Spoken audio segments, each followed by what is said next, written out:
The Sexual Disabled Body in Art, a presentation for AH112, Arts and Social Change for Minerva School at KGI. Disability as an autonomous identity in art is a recent topic, as can be seen in examples like the Beggar's painting by Peter Bruegel in the 16th century and the Old Market Woman sculpture from ancient Greek. Disabilities are not attached to beautiful faces or status and are not usually interacting with the audience. The dominant attitude of the Western world towards disabilities can be seen from Victorian freak shows, as you can see in these advertisements here. This shows featured people with deformed grotesque figures as pieces of exhibition that visitors buy tickets to look at, thus objectifying and taking away the first-person perspective that give autonomy to their body. We can see then from the Eurocentric viewpoint, disabled people were grouped with the other, with characteristics that differ from the central groups, including illnesses, dependence, exoticness, poverty, intellectual or civilization inferiority, otherness, a lack of self-identity, and most notably asexuality.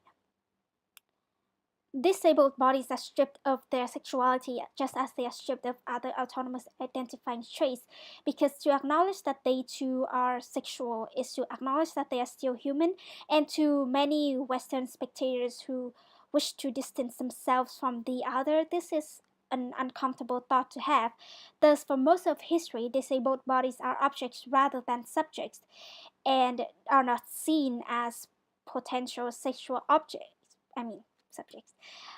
Perhaps the only notable exception from this era is the Hunchback of Notre Dame, who not only was the protagonist but also had a romantic love story that became classic.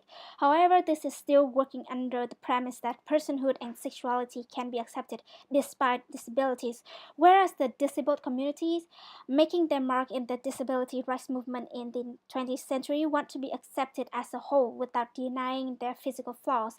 This is where the discourse of disabilities in modern art comes in. As the new surge of artists with disabilities take charge of re-identifying themselves through countering old stereotypes and reimagining and reinterpreting their wheelchairs and prosthetics into different objects and symbols, such as weapons, toys, robotic parts. For example, in this picture by Nikki Six, the woman lost both her legs and one arm, and they were replaced with steel spikes, as though a set of weapons, as though she was a predatory spider or something. But her outfit and makeup is clearly intended to be sensual and seductive, like a burlesque dancer.